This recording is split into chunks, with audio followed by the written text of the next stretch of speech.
Hi guys, welcome to Glitch Guru. In this video, we'll show you how to check if your Samsung Galaxy phone is new or refurbished. So to do this, first open the phone app on your phone. Now type in *#06#.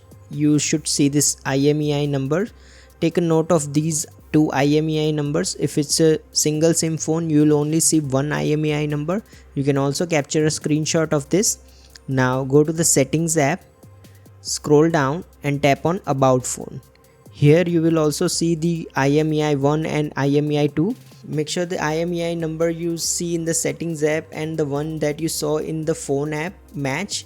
You can also verify these IMEI number against your phone's box. Your phone's box should have an IMEI number written on it.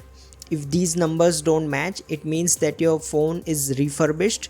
That's because when a phone is refurbished, its IMEI number is changed so that it cannot be tied to the original user. If you have any questions about this, feel free to ask them in the comments below and don't forget to subscribe.